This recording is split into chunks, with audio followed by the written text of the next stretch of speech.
Olá, aluno. Olá, aluno. Olá, aluna. Tudo bem com você? Seja muito bem-vindo, muito bem-vinda à nossa primeira aula da disciplina de Gestão e Saneamento Ambiental. Antes da gente começar aqui a nossa aula, eu queria saber se você me escuta, por favor. Será que você me ouve? Se puder dar um retorno para mim, eu agradeço em relação ao áudio, para que a gente possa continuar aqui sem maiores problemas. Por gentileza. Vamos ver se você está me escutando, por favor. Vamos ver se alguém me dá um retorno aqui. Mandando uma mensagem no chat.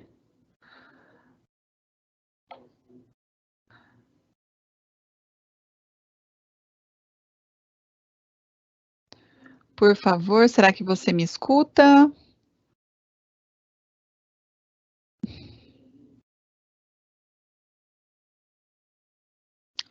Olá, bom dia.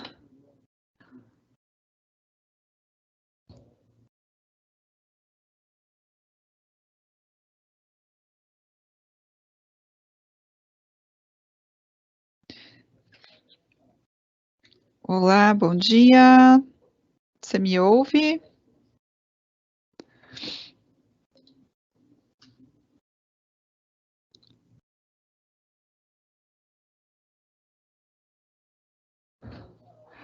Olá, estou fazendo um teste de microfone, por favor, você me escuta?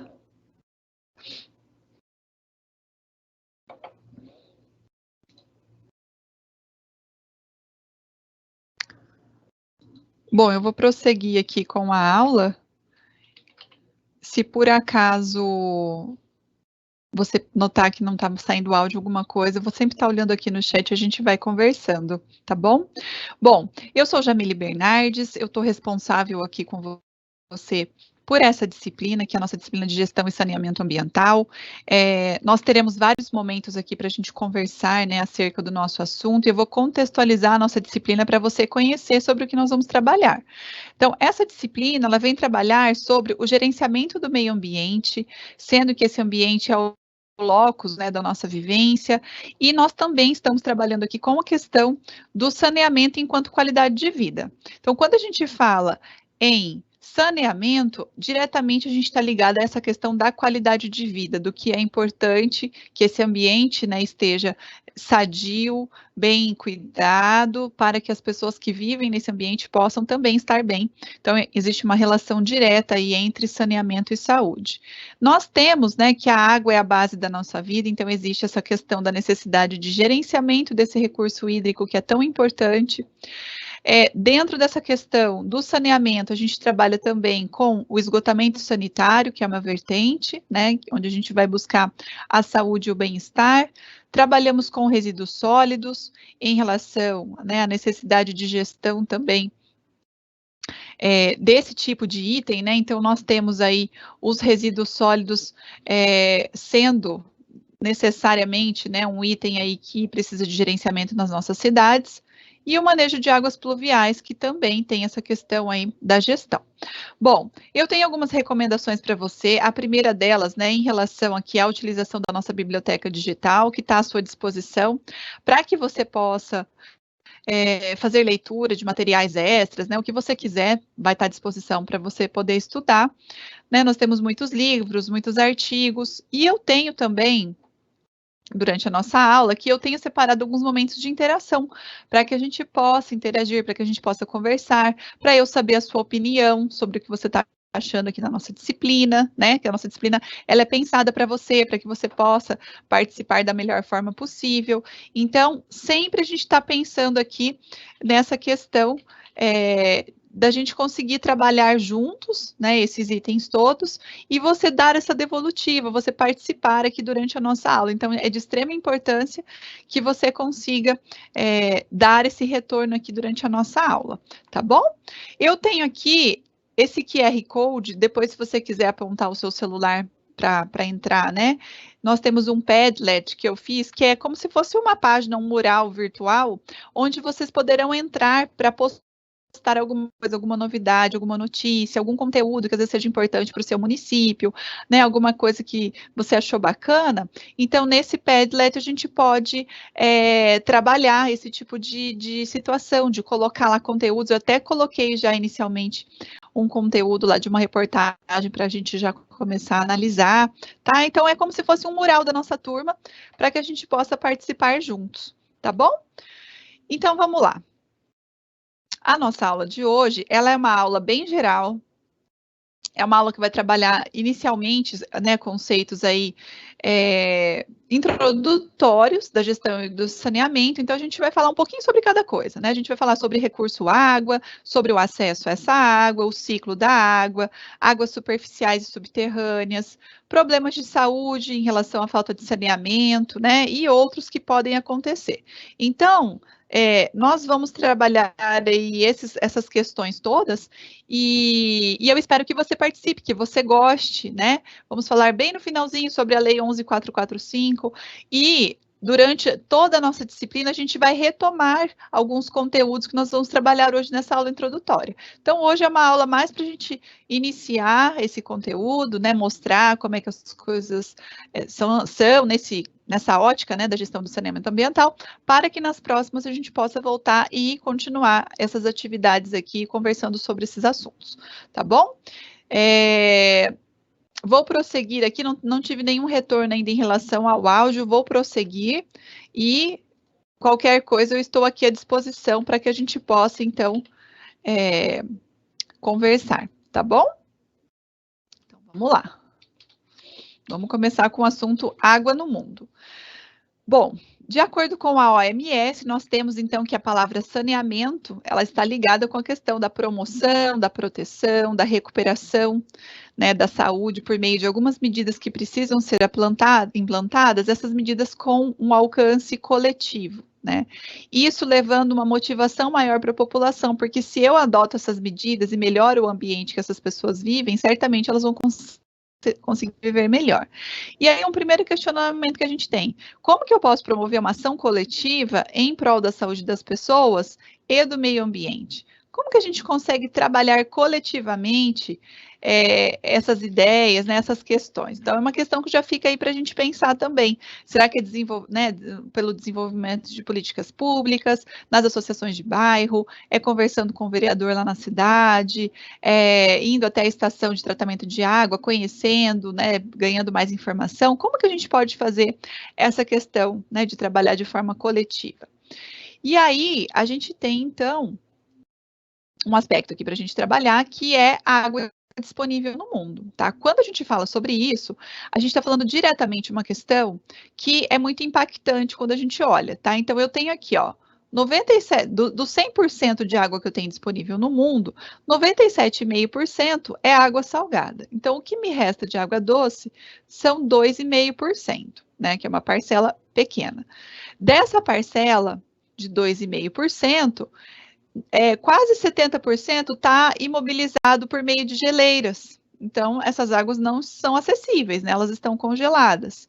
Depois eu tenho 30% de água subterrânea e 0,3% de águas em lagos e rios. Então, as águas superficiais que a gente chama, que são essas águas que correm aqui pelo relevo, né? Os rios, os lagos, 0,3%, é uma pequena parcela.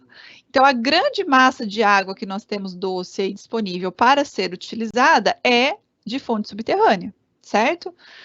No caso, quando a gente pensa no Brasil, desse total de água doce aqui, ó, que nós temos no mundo, né, dos 2,5% repartido por todo o território mundial, então 12% da água doce do mundo está no Brasil, o que é um número bastante interessante, que deixa a gente, né, bastante pensativa aí em relação a que tantas, né, essa questão da água aí pode acabar tomando de proporção em relação à utilização aqui no Brasil, né? Como é que as pessoas no seu dia a dia estão trabalhando com essa questão da utilização do recurso? Né? Será que a gente economiza, não economiza? Será que a gente é alvo, né? É risco para a gente ter esse montante de água disponível? Né? Então, são questões aí que a gente pode pensar. Por gentileza, alguém pode me dar um retorno se meu áudio está ok aqui no nosso chat? Se por acaso vocês puderem só digitar um ok aqui para mim, porque eu iniciei sem esse retorno do áudio, queria saber se vocês estão me escutando, por gentileza, senão daqui a pouco eu termino a aula e, né, vai que meu microfone não está funcionando, aí fica complicado.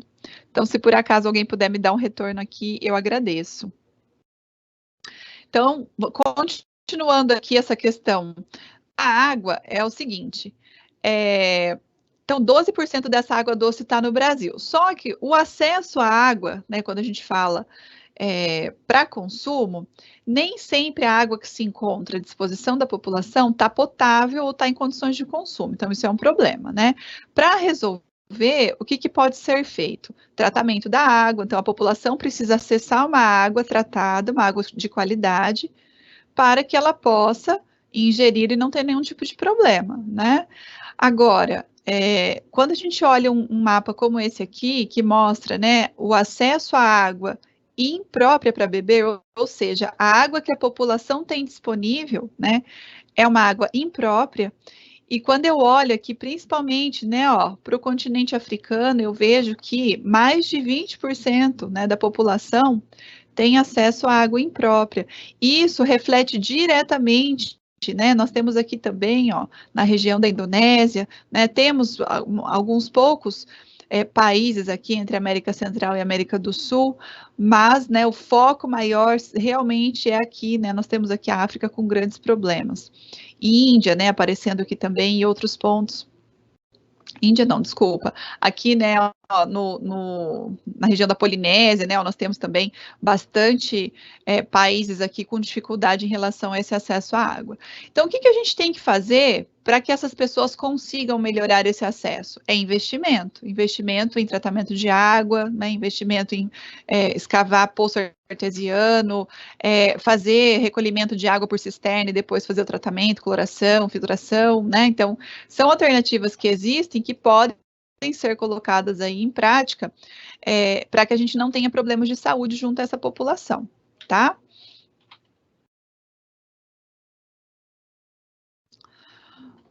Vocês estão me ouvindo, por gentileza? Eu gostaria de saber se alguém está me ouvindo e se pode me dar um retorno no chat em relação ao meu áudio, por favor. Então, vamos prosseguindo aqui. Então, sabendo disso, que nós temos, né, uma quantidade de água que está disponível, mas que nem sempre é uma água de qualidade, a gente vai falar sobre o ciclo da água, que é o ciclo hidrológico. Esse ciclo permite a gente entender que a água, ela passa por um processo dinâmico, ou seja, é uma ciclagem que acontece, né, uma movimentação dessa água por todo o mundo. Então, nós temos uma quantidade limitada, uma quantidade fixa de água no nosso planeta. Não existem perdas nem ganhos. Existe uma quantidade X que está aqui, tá? E essa quantidade, ela se remobiliza por meio do ciclo. Então, ora você tem água que está na parte do oceano, que está na parte da nuvem, que está na água subterrânea, que está infiltrando no solo, que está chovendo. Então, essa água, ela está se movimentando por esse ciclo, tá? E esse ciclo, essa movimentação da água por todos os continentes, pela atmosfera, pelos oceanos, esse ciclo ele é alimentado tanto pela força da gravidade como pela energia solar, que impulsiona, né, o processo de evaporação aí. Então, vamos dar uma olhada em como funciona esse ciclo. Se alguém já conhece, quiser também mandar uma opinião aí em relação ao assunto, pode mandar aqui para que a gente possa conversar sobre ele, tá?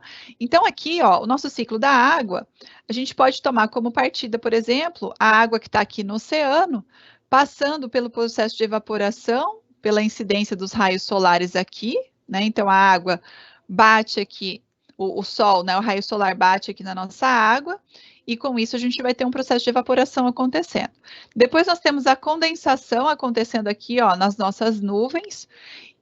Também tem a evapotranspiração, que é a transpiração, né, das próprias plantas, também perdendo líquido aí para a nossa atmosfera. E depois, quando a gente tem essa água armazenada aqui, né, na forma de nuvens, enfim, a gente pode ter o evento de precipitação acontecendo. Então, a chuva, né? Com essa chuva, a nossa água ela pode tomar principalmente 2 caminhos básicos. Um que seria o da infiltração aqui no solo e outro que seria um escoamento aqui pela superfície, tá? O que vai determinar se a água vai infiltrar ou se ela vai escoar? Principalmente o relevo, então quando eu tenho um relevo muito íngreme, a tendência da água é bater e escoar na superfície. Quando eu tenho um relevo mais plano, a minha água consegue bater aqui e infiltrar com mais facilidade, tá? A cobertura vegetal presente também é importante para segurar ou não, né, a velocidade dessas águas. O tipo de solo, o tipo de rocha, tudo isso pode influenciar na infiltração ou no escoamento superficial. As águas que escoam aqui pela superfície vão, então, deixar os nossos rios cada vez mais caudalosos, né, cada vez mais volumosos, os nossos lagos. E a água que infiltra aqui, ó, nos pontos onde ela consegue infiltrar no solo, ela acaba chegando até as nossas rochas e fica armazenada, né, nos nossos aquíferos, ou em aquíferos mais rasos também, né? Então, as nossas águas subterrâneas, elas podem ser alimentadas por essa água de infiltração aqui da chuva e em alguns momentos também pelo aporte de água de rios, né, caso o aquífero esteja num nível freático mais baixo, tá? Então, a água aqui a gente consegue perceber, né, existe toda uma ligação entre os nossos rios, as águas subterrâneas, as águas, né, marinhas, tudo isso está interligado e quando está na atmosfera o processo também está acontecendo, tá?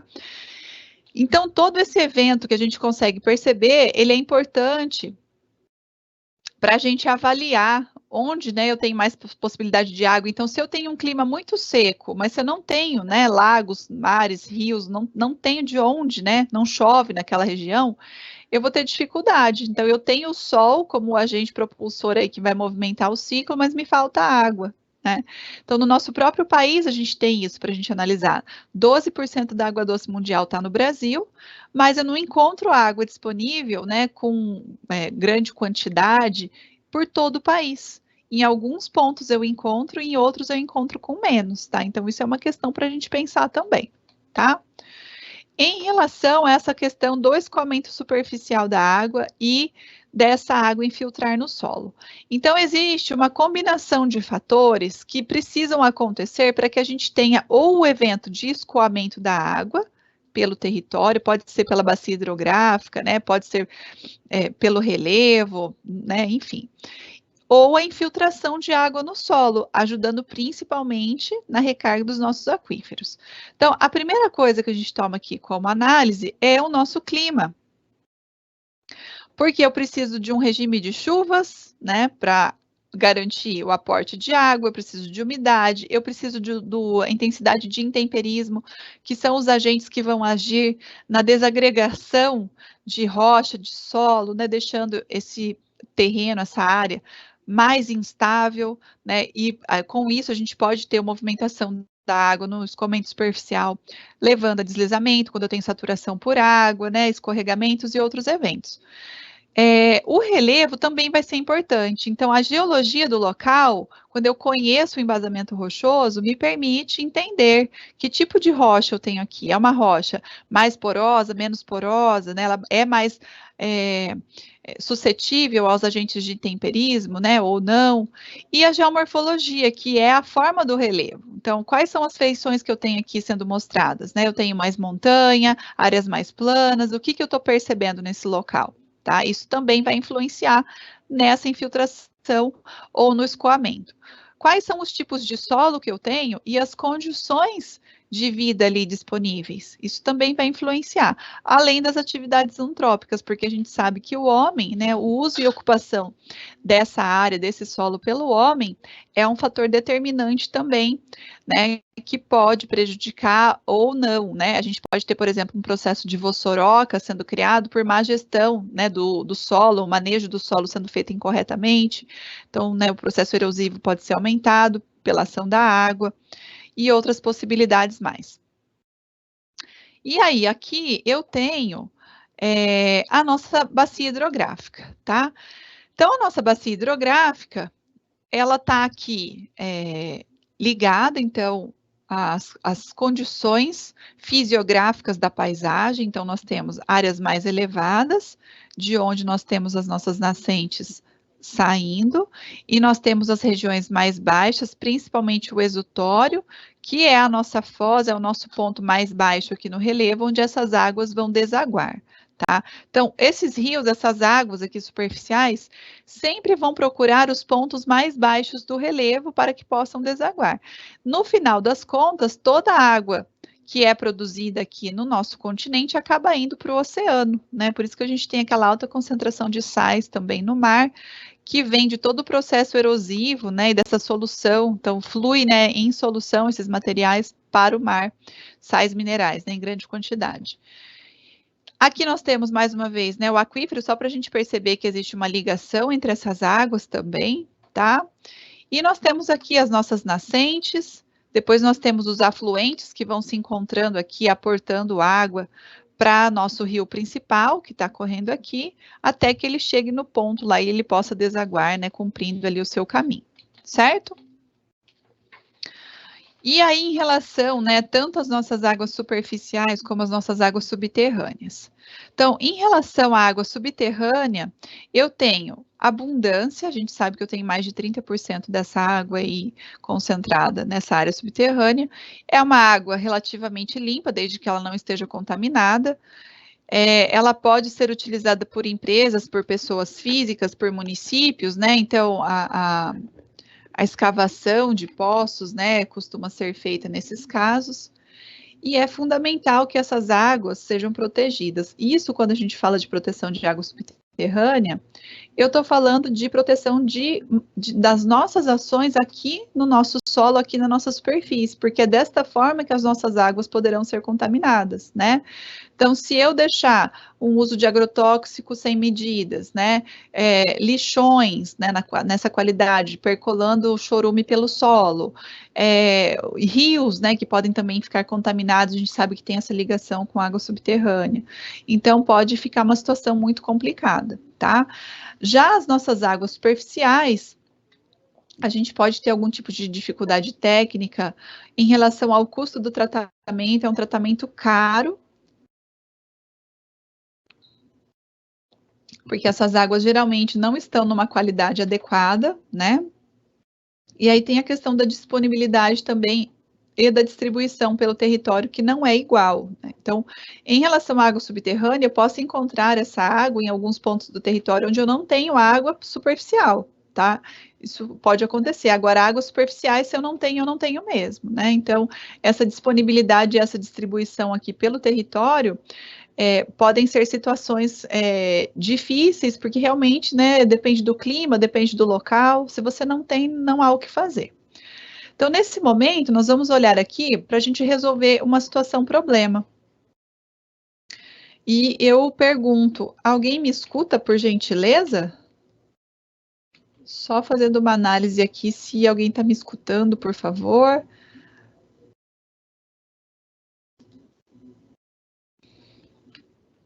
Voltando aqui. Então, a nossa situação problema é a seguinte: você está fazendo uma pesquisa para produzir um relatório e você está analisando a disponibilidade hídrica no Brasil. Para isso, você precisa responder algumas perguntas. Porque, mesmo havendo 12% de água doce, né, do mundo aqui no Brasil, o que é um número bastante expressivo, ainda existe falta de água em alguns locais. Então, por que existe isso? Porque a água não se encontra disponível por todo o território da mesma forma.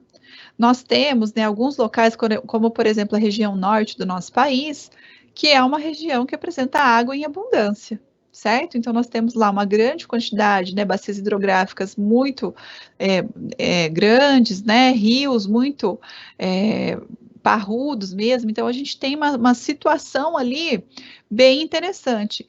Quando a gente fala, por exemplo, da região sudeste, o que a gente tem? A gente tem muita população e os recursos hídricos, né, em quantidade mais escassa, diferente da região norte, onde eu tenho bastante água e tenho pouca população.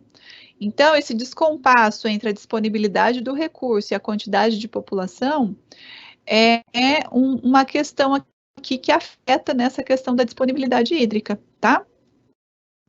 O ciclo da água, em alguma das suas etapas, é influenciado pela interferência humana? Não, tá? O ciclo da água não sofre interferência humana, porque ele acontece independente da nossa vontade, independente das coisas que a gente realize, tá? Então a gente tem o Sol e a força da gravidade agindo para que esse ciclo funcione, não tem nada a ver com a gente, tá? Então é uma questão aí da ciclagem da água mesmo. O escoamento superficial das águas pode ocasionar algum tipo de problema em grandes cidades? Quando a gente tem um escoamento superficial muito grande acontecendo em regiões muito impermeabilizadas, né, com solo muito coberto por asfalto e por outras situações, a gente pode ter a situação de enchente, tá? Então, essa questão do escoamento superficial da água, né, as águas pluviais precisam de um controle também, né, da drenagem urbana, principalmente para a gente evitar esse tipo, né, que a enchente é um problema que pode ocasionar também problemas de saúde, não só perdas materiais, porque junto ali vai qualquer tipo de item, né, qualquer tipo de coisa que pode acabar atrapalhando muito, né, a situação das pessoas. Por gentileza, vocês estão me escutando? Alguém consegue me sinalizar aqui no chat se está me ouvindo? Vamos ver se eu consigo retorno aqui de alguém. Mandei um bom dia aqui para vocês. Vamos ver.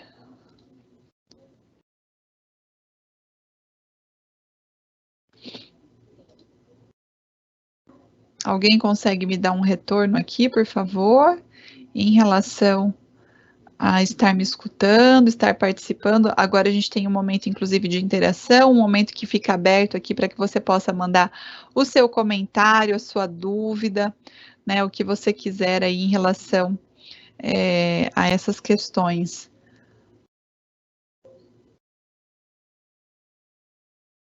Vamos ver se alguém coloca alguma coisa aqui.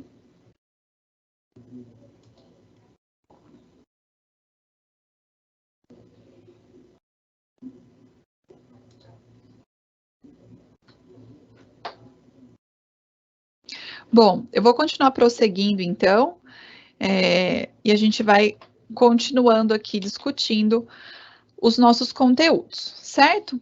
Então, a gente vai falar agora sobre o impacto da canalização de rios e o uso de água subterrânea. O que acontece? Alguns municípios, quando eles vão realizar o seu planejamento, né, quando eles vão propor obras de melhoria, o que acontece? Dependendo da topografia, né, dependendo da hidrografia que existe no local, você precisa certamente incluir esses fatores aí no seu planejamento, né? E o que a gente percebe? Principalmente quando é para aumentar a malha viária, né, e fazer uma extensão disso tudo, essas obras são pensadas e às vezes acontece o aterro de algumas áreas, né, de alguns rios ou a canalização deles, mudando totalmente o comportamento daquele corpo hídrico. Então, entre 1950 e 1970, com o avanço, né, da produção de automóveis e da comercialização desses itens, né, então o Brasil passou por um grande aumento aí em relação a essa estrutura urbana. E com isso, a gente passou também por uma remobilização e uma mudança aí em relação aos corpos hídricos que passavam pelas cidades. Então, eles estavam sendo vistos, né, como algo que atrapalhava ali naquele local. Então, em São Paulo, em Belo Horizonte, em outros municípios, foi feita a opção por canalizar muitos desses rios. Em alguns outros locais existe uma área aterrada, depois reaparece, né? Então, depende da situação. O que acontece quando você canaliza um rio? Você reduz a sua vazão, a área que ele tenha, a área que ele tinha ali, as margens, né, que servia num momento de cheias, por exemplo, de chuvas mais intensas, então aquelas áreas das margens que servia para amortizar, né, essa quantidade de água aí que aumentava, agora você já não tem mais, né, você tem concreto cercando essa área, o que não te permite essa infiltração de água no solo, né, nessas áreas na proximidade aí do rio. Então, a própria diminuição da capacidade autodepurativa muda todo o contexto do rio, né? Então, o grau de contaminação também fica aumentado, porque a gente tem a população nas proximidades, né? Então, a gente tem esse tipo de situação na canalização, né? Uma obra feita, o rio passa a correr por um canal, né, você pode ter muitos poluentes, lixo e outros resíduos sendo lançados aqui. Algumas vezes você tem efluentes industriais que são lançados incorretamente, esgoto sendo lançado sem tratamento no rio. Então, é uma situação complicada quando a gente olha, né, imagens como essa aqui. Muda, né? Você imagine quando a gente não tinha essa canalização, você imagine que a gente não tinha essas ruas, então o que a gente tinha? A gente tinha um rio mais largo, né? Ele tinha as suas várzeas aqui, as margens, né? Onde poderia ter essa amortização na hora de cheias, agora não tem mais. Então, se chove torrencialmente, isso sobe rapidinho, aumenta muito a velocidade, né, de escoamento dessas águas aqui. Então, lá no fim dessa cadeia, a gente pode também ter um processo erosivo grande acontecendo, né, no local onde essas águas forem desaguando, ou até mesmo situações de enchente ou outras, né, que a gente visualiza, porque o rio não consegue, né, esse canal não consegue dar conta de escoar, às vezes, a quantidade de água que vem. Aqui, a gente tem uma imagem de 2011, né, de uma chuva terrível que aconteceu, né, que assolou o Rio de Janeiro. Então, Teresópolis passou por problemas muito sérios. Aqui, a velocidade das águas aumentou muito e a gente tinha bastante ocupação de residências nas proximidades do rio. E a gente teve enchente acontecendo, teve muito deslizamento de terra, né, nessa região. Então, a gente percebe também que a força da água aqui, né, é potencialmente, né, destruidora neste caso. Quando a gente fala sobre o aquífero Guarani, né, o que nós temos aqui de informação? Então, nós temos que é um aquífero de grandes proporções, né? Então, a gente tem aí mais de 1,2 milhões de quilômetros quadrados de água subterrânea. Essas reservas possuem aproximadamente 45 mil quilômetros cúbicos de água, sendo que 65% desse volume de água está no Brasil, porque a gente consegue ver aqui pela imagem que é um aquífero compartilhado, né? Então, esse aquífero é compartilhado pelo Brasil, pelo Uruguai, pela Argentina e pelo Paraguai. A gente consegue ver aqui, né, as suas marcas. Então, neste caso, como existe uma questão geopolítica também que se envolve aqui nessa discussão, porque são águas que servem a mais de um país, né? Então, nós temos que ter uma questão também sendo pensada de gestão que integre as melhores formas de uso e protejam essas águas, tá? Então, no Brasil, a gente tem só em São Paulo mais de 1.000 poços que exploram água deste aquífero. Ribeirão Preto é um município que usa água 100% do aquífero, né? Então, existe aí um consumo de muitos municípios que fazem uso, né, da água exclusivamente de fonte subterrânea, mas o que a gente já vai percebendo? A gente vai percebendo que alguns sinais de contaminação vão sendo percebidos, né? Então, o que acontece? Nós temos, no caso de Ribeirão Preto, que é 100% abastecida por essas águas subterrâneas, uma ameaça, né, em relação a uma pesquisa que foi realizada, onde foram encontradas algumas substâncias, né, que são presentes em defensivos agrícolas, conhecidos também como agrotóxicos, agroquímicos, né, e outros, que são utilizados em plantações de cana-de-açúcar. Então, na região ali a gente tem grandes plantações de cana-de-açúcar acontecendo, e a utilização dessas substâncias, se forem feitas acima dos limites permitidos, né, com a questão da dissipação, tanto pelo vento como pela água, né, em momentos de chuva, percolação pelo solo, pode ser que você chegue, né, com esses contaminantes no aquífero e, de certa forma, a população pode ficar exposta a consumir esse tipo de água, tá? Então, são riscos aí, e por isso que a gente fala sempre do manejo, né, das ações antrópicas que precisam acontecer aqui na superfície, para que a gente tenha proteção também em relação, né, àquilo que vai estar sendo consumido por nós. Então, nós temos duas situações aqui para a gente poder analisar, tá? Então, nós temos um aterro, tá? Então, está sendo colocado aqui na condição de aterro sanitário. Nós temos a irrigação de água, a irrigação de uma área aqui com água servida ou com águas residuárias já tratadas, né? Nós temos lagoa de estabilização, nós temos algumas condições aqui. E vamos imaginar que por algum motivo está havendo migração de alguns componentes aqui ou de alguns poluentes para as nossas águas subterrâneas. Nós sabemos que a nossa água subterrânea ela tem uma direção de fluxo que a gente chama, tá? Ela vai da área onde ela tem um nível freático maior para a área onde ela tem um nível freático menor, tá? E essa migração, esse caminho, essa direção de fluxo é exatamente esse caminho que a água vai percorrendo nas profundidades, tá? Então, o que que acontece? A nossa água subterrânea, ela pode ser contaminada por algumas atividades aqui, né? Esse fluxo de poluição está indo nessa direção, inclusive aqui, ó, poluente, né, de rede de esgoto acontecendo. E aí aqui nós temos um poço, ó, que foi escavado para trazer então essa água, né, para que seja consumida. Com isso, o que que a gente tem? A gente tem a população que está se abastecendo dessa água aqui, tomando esses poluentes que vêm nessa direção de fluxo, tá?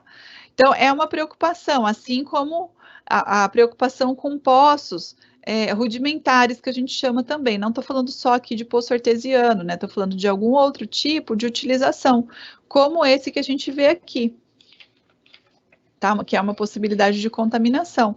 Então, eu tenho a água do rio, que está aqui fazendo ligação com a minha água subterrânea, a gente já sabe dessa ligação. Eu tenho a aplicação de fertilizantes, de inseticidas e de outros produtos aqui, certo? Eu tenho essas áreas aqui sendo, né, compartilhadas pelos bovinos, né, ou por outros, a gente pode ter fezes aqui nessas proximidades. E aí, o que que acontece? Se, né, vamos imaginar que isso aqui esteja sendo consumido, né, por essa população, então vamos dizer que seja um poço bem simples, né, que foi escavado, o poço do tipo cacimba, que a gente chama, né, e aí essa população também vai tomar água, né, que está contaminada. Então, seja nessa direção de fluxo ou nessa, né, você pode ter havendo aí a contaminação dependendo de onde vem, dependendo de onde para onde, né, flui o fluxo dessa água, tá? Então, vamos continuar aqui para a gente entender. Então, os reflexos que a gente consegue perceber em relação à água contaminada. Então, de acordo com a OMS, 4,5 milhões de crianças com até 5 anos de idade já morreram, né, aí até o início do século XX, de diarreia provocada por ingestão de água não tratada. Então, quando a gente está falando aqui dessas ações de saneamento, a gente não está falando de uma questão qualquer, né? A gente está falando de vidas, essas vidas importam, né? Tem toda uma importância em relação a isso. E se a gente não tiver, então, essa água tratada, fica muito difícil da gente ter uma condição de sobrevida aí garantida. Alguns relatórios, muitos estudos são feitos, né, e vão divulgando esses resultados, mostrando que, por exemplo, né, mais de 20 milhões de crianças nos países em desenvolvimento, e neste caso o Brasil está incluso, né, os países em desenvolvimento são, por exemplo, a Argentina, né, todos os países da América Central e do Sul, os países Índia, China, os países do Oriente Médio, né, alguns países africanos também podem entrar nessa classificação. Então, estima-se, né, que 20 milhões de crianças nesses países, nos próximos 10 anos, morram, tá? Por falta de saneamento básico. 20 milhões, tá? Nos próximos 10 anos. Então, a gente teria 2 milhões de óbitos por ano acontecendo em razão de problemas com a falta de saneamento básico. Essa imagem que eu trouxe mostra exatamente essa preocupação e acho que revela, né, o que a gente está falando aqui. Então, o que que a gente tem aqui colocado? A gente tem um excesso de lixo, de resíduo, de tudo quanto é coisa sendo lançado aí, essa população fazendo uso dessa água, né, que a gente já vê, né, mais para frente na nossa disciplina, a gente vai trabalhar com alguns parâmetros de qualidade da água, que a gente até consegue já ver aqui, né, a questão da turbidez, né, então a cor dessa água já é um indicador de que não está tudo bem, né, então as crianças fazendo uso, né, dessa água para banho ou para recreação, aqui dá a impressão que é lavando roupa, né, então assim, é uma proximidade com o lixo, né, com o caos, com, né, aquilo que tem de pior aí, que é uma questão que preocupa muito a gente. No nosso país, a gente tem muitas situações semelhantes, né, onde a gente tem o lançamento de esgoto de algumas casas sendo feitas diretamente no rio, e depois, daqui a pouco, as crianças estão ali, né, nadando, tomando banho. Então, realmente são aspectos aí que merecem observação, tá? Então, as ações de saneamento, quando a gente tem o tratamento de esgoto, quando a gente tem um serviço efetivo de coleta de resíduos, né, e destinação correta desses resíduos, quando eu tenho oferecimento de água tratada 100% para a população, né, esse acesso sendo amplificado, eu barro esse tipo de situação, né, e aumento a qualidade de vida e a saúde das pessoas. São esses impactos que a gente percebe aí que acontecem diretamente em relação a essas ações. Então, vamos dar uma olhada em mais uma situação aqui, né? Vamos imaginar que você esteja buscando uma alternativa para solucionar o problema referente ao acesso à água, né? E essa água está sem tratamento em uma pequena comunidade. E para isso, você precisa responder, né, a um seguinte questionamento: o que fazer para solucionar o problema ocasionado pela água de uso doméstico, que é lançada sem tratamento em meio à natureza, num pequeno povoado? Então, quando a gente vai em algumas regiões e a gente nota, a gente já chega perto da cozinha, ali perto da casa, a gente já começa a ver aquela água branca, né? Aquela água servida que a gente chama, sendo lançada. Geralmente, nesses pontos, né, de maior dificuldade ou em locais mais remotos, a forma como se utiliza o sanitário, né, o banheiro, de uma forma geral, é por meio de fossas. Algumas são fossas rudimentares ainda, que é aquela fossa mais sem nenhum tipo de preparo, né, diretamente no solo, e tem também as nossas fossas sépticas, que daí já é uma condição melhor, né, uma condição mais aceitável. Então, esse lançamento de esgoto direto, né, dessas águas servidas, preocupam, porque a população precisa ter maior segurança, né, e acesso ali a um ambiente salubre. Então, o que é feito, o que pode ser feito, né, uma solução aí técnica que pode ser empregada, por exemplo, né?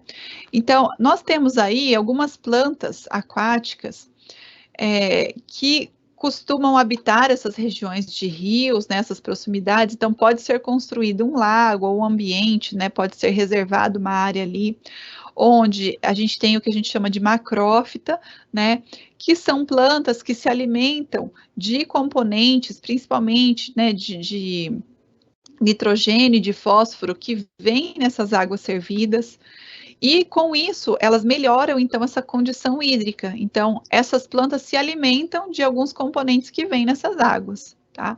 Só que a gente tem, se a gente tiver uma superpopulação, né, um super aumento também dessas plantas, a gente também pode ter um processo que é a eutrofização do corpo hídrico da região ali, né, o que pode ocasionar a morte, né, de peixes, de plantas e de outros.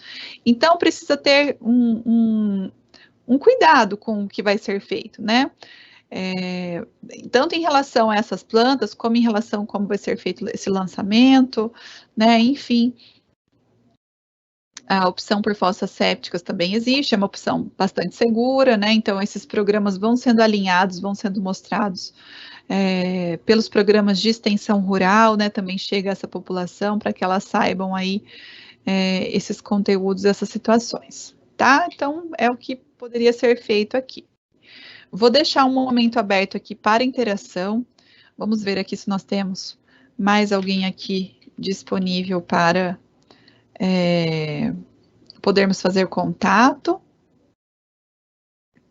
Eu estou vendo aqui que nós temos participantes, mas eu não estou conseguindo a comunicação. Será que vocês conseguem postar aqui no nosso chat?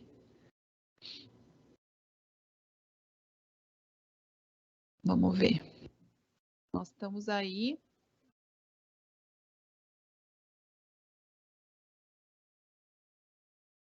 Com o chat aberto, né? Eu gostaria de saber se vocês estão conseguindo fazer essa comunicação aí, se a gente pode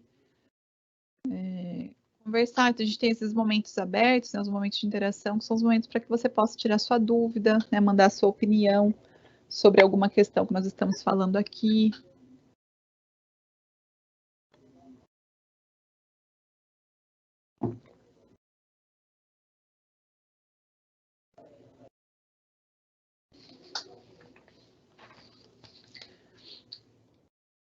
E nessa questão de interação, né, nós temos uma lei, que é a Lei 11.445, que é o nosso, as nossas diretrizes, né, para o saneamento básico no Brasil, tá? Então, o que que acontece? Quando a gente fala em saneamento básico, eu estou falando de um conjunto de serviços, né? Então, eu estou falando tanto de infraestrutura como de instalações operacionais que vão se voltar para o tratamento e distribuição de água, tratamento, né, e posterior lançamento dessas águas tratadas, né, do esgotamento sanitário, limpeza urbana, drenagem de águas pluviais, né, manejo de resíduos sólidos. Então, todos esses itens aqui compreendem o que a gente chama de saneamento básico. E uma questão que a gente pode colocar aqui para a gente pensar é a seguinte, né? No Brasil, o saneamento básico, né? Ele é um direito assegurado pela Constituição, isso está escrito lá. Mas será que ele é acessível a todos? Né? Então, a gente sabe que a cobertura ampla, né, do serviço de saneamento básico acaba não compreendendo 100% da população. E aí a gente, né, tem essas questões desses problemas de saúde, que a gente fala, perda de qualidade de vida. Então, como que fica a questão de um direito que nós temos assegurado por lei, mas que não é cumprido, né, onde nós temos aí possibilidades de problemas, né, acontecerem na vida das pessoas, mortes e outras mais. Então, é um ponto que a gente deixa aqui para a gente poder refletir, né, e na próxima aula a gente pode até retomar esse ponto aqui específico para que a gente possa discutir essa situação, tá? Então, sabendo, né, de todos esses serviços e sabendo que existe esse direito assegurado por lei, por que a gente não consegue que esse acesso seja universal, né? Então, a universalização dos serviços de saneamento é uma das, né, questões mais importantes que nós temos que ter aí para pensar quando a gente pensa, né, no nosso país e nas situações que vão ocorrer, tá bom? Bom, então nesse momento eu vou abrir aqui para o nosso recapitulando, para que a gente relembre alguns pontos que nós vimos na nossa aula de hoje.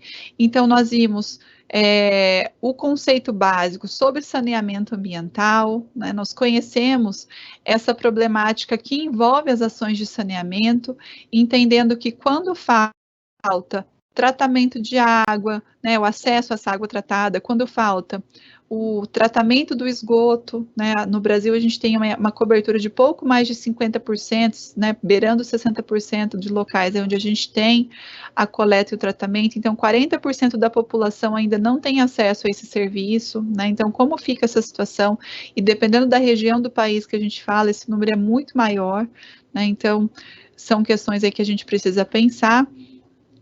E nós percebemos que a gestão dos recursos hídricos, ela também é primordial quando a gente está falando nessa qualidade, né, do serviço de saneamento. Então, se eu tenho águas subterrâneas, que podem ser as águas aí que eu vou, né, me servir e vou servir a minha população para que ela possa tomar, eu preciso ter cuidado, né, com as minhas ações, as ações humanas que refletem nessas águas, né? Então, é o manejo de solos, são os cuidados que a gente vai ter aí aqui na superfície para que a gente não tenha esses problemas acontecendo lá na nossa profundidade, tá? E a gente viu também que tanto a questão da rede de esgoto, né, como os outros cuidados aí em relação ao saneamento, seja, né, manejo de resíduos, né, ou outros, são extremamente importantes aí que é para a gente, né, para que a gente possa ter essa qualidade de vida e esse bem-estar presentes na nossa vida, tá bom?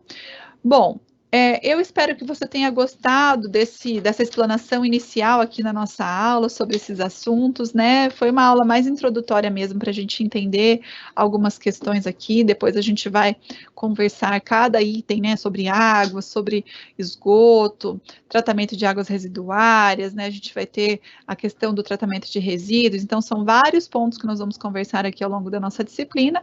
E hoje foi uma aula mais introdutória mesmo, né? Mais para que você possa ter aí essa noção inicial, tá bom? Eu espero que você tenha gostado. No próximo sábado, então, a gente se encontra novamente. Eu espero que daí você consiga participar aqui para que a gente possa continuar evoluindo na nossa disciplina, tá bom? Agradeço pela sua atenção e semana que vem a gente se encontra. Até!